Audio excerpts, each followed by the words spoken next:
In a win for landlords, a city has rejected tenant protections after landlords said they might have to raise rents to account for the new regulations. I'm Tony, and this is Real Estate Investing and Landlord News. All right, so I have a good story for landlords today, and it's about, the city of Albuquerque, New Mexico is about to pass all of these new anti-landlord laws. And guess what? They didn't pass them because landlords fought back. They told the city council members that, hey, we might have to raise our rents. We might have to really make it much harder to find affordable housing for these people if we have all of these new rules and regulations. So you know what? You do not want to pass this. There's going to be a lot of unintended consequences. This is what I'm talking about in a lot of my videos. They pass these laws, they pass these rules, they pass these regulations with the intention of, I believe good intentions, right? I believe that their intention is to help the tenants, but they actually end up hurting them because they don't see far beyond the initial period when they put it in place and into the future, and what the impact on landlords is going to be, what the impact on real estate development is going to be,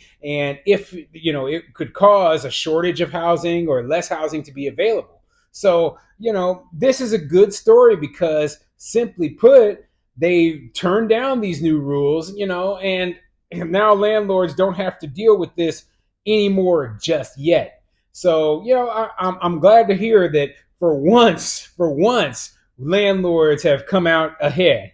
So before I get into the article, go ahead, hit the like and subscribe button. Maybe leave a comment down below and let me know what you think.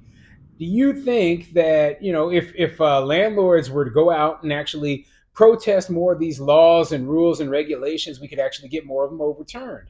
I think that a lot of city councils throughout the country are actually reasonable people, and they are willing to listen to us in some cases. Not all the time, right? I know that there's a lot of idealists out there and people who are just seeking votes. So that kind of makes me, just kind of question whether it's worth our time or not. But in some places, I do believe that it is worth the effort. So, I do encourage people to fight back against a lot of these local laws and rules and regulations that are anti-landlord. So let's get into this article and see what it says. This article is coming from the albuquerquejournal.com, and it says Albuquerque City Council rejects tenant protection regulations. And let's get into it. The Albuquerque City Council sided with landlords Monday, rejecting a proposal that would have required them to disclose upfront to potential applicants some of their screening standards and how much they charge in pet, parking, pest control, and other fees. Councilor Tammy Feibelkorn's proposed residential tenant protection ordinance also would have limited application fees to $150 and required landlords to issue refunds in cases where they accepted an application fee from a potential client, but never actually processed the application. Rental industry representatives who spoke during Monday's council meeting called the bill meddlesome and cumbersome and argued they might have to raise rents to account for the new regulations. Yeah. And I agree. Okay. Whenever they put new regulations in place, whether they're reasonable or not, landlords have to learn those new rules. They have to be able to comply with those new rules. And if they don't do everything exactly right, they could be penalized by, fines, or they could get sued or whatever, right? And that is bad. It takes more time for the landlord to sit here and try to figure out, exact amounts and all that. Basically, they're making it more difficult for landlords, and that difficulty for the landlord is going to be reflected in higher rents. And they don't seem to realize this fact. Though most people who gave public comment Monday, from a college student renter to attorneys who work with low income clients, actually spoke in favor of Feibelkorn's proposal, it lacked sufficient support among the city's lawmakers. The bill failed on a 4-5 vote, with opponents saying they worried about government overreach and unintended consequences. Yeah, you could tell that this was not in a very left-leaning place if they were worried about government overreach. Okay, obviously they don't worry about those things in places like California and New York. They're all about government overreach there, and there's not going to be anybody on the city council talking about, oh no, I'm worried about government overreach. They don't care. Okay.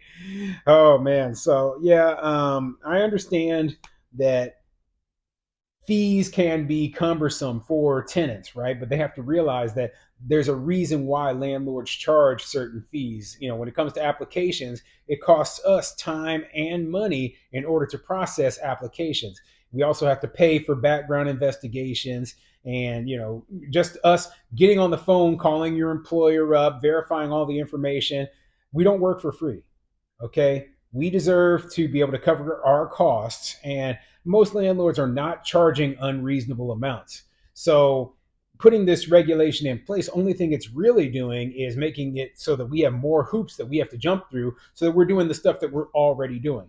And I'm talking about 99% of the landlords here. Okay. Obviously, there might be one bad player out there, two bad players. I've always said that 99% of landlords are doing everything right, treating their tenants with respect, and there's no issues. But there's that 1% or less, probably, that give us all a bad name. And they're out there doing stuff that makes us all look bad. But when the government regulators and these bureaucrats and all these people go out there and create new rules and new laws, they target all of us as though we're all doing that bad thing. So, that's part of the reason why I say we have to fight this sort of stuff. Okay, go after that one bad guy. Don't come after everybody else. Anytime we force any entity to do something, whether it's a public or private endeavor, the next thing that happens is the person in control raises the fees, raises the rent, Counselor Luis Sanchez said. Smart man. He and Trudy Jones each urged the council to postpone a decision and keep tweaking the bill, but that idea got little traction with other councilors. The two ultimately joined Brooke Bassan, Renee Grout, and Dan Lewis in voting down the proposal. I don't think we should infringe upon property owners' rights as property owners to do what they will with their property, Bassan said. Yeah, and I agree with that. Now, keep in mind, right? Nobody is obligated to sign a lease with somebody who is charging an unreasonable fee. Nobody.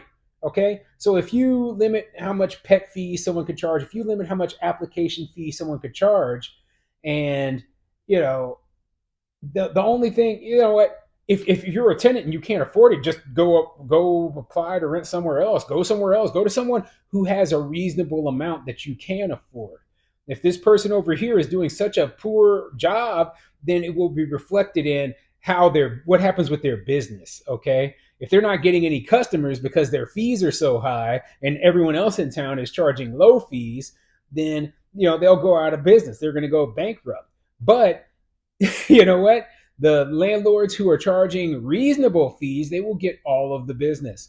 So to me, it seems like the free market can solve this problem. Now, if their suggestion is that all landlords are charging unreasonable fees, then they're just full of crap, because that's just not the truth. Okay. I know this isn't the truth. I know, because I'm not charging unreasonable fees, and none of the landlords that I know are charging unreasonable fees either. I think what this really falls down to is that there are a lot of people out there right now, and they're trying everything they can to try to limit landlords' property rights and try to get pushed towards a more socialized system of housing. And I just don't agree with that. They want the government to be in total control over how much we can charge. And they start off with, the fees. They start off, oh, well, we want you to only be able to charge these fees. Next thing you know, they're talking about rent control. Okay. And talking about you have to take Section 8 tenants. You can't evict these people. And you know what? Eventually, they want to move to a point where the government takes over all housing.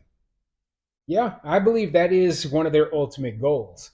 So, yeah, good for the landlords out there in Albuquerque, New Mexico. And, hopefully this issue doesn't come up again.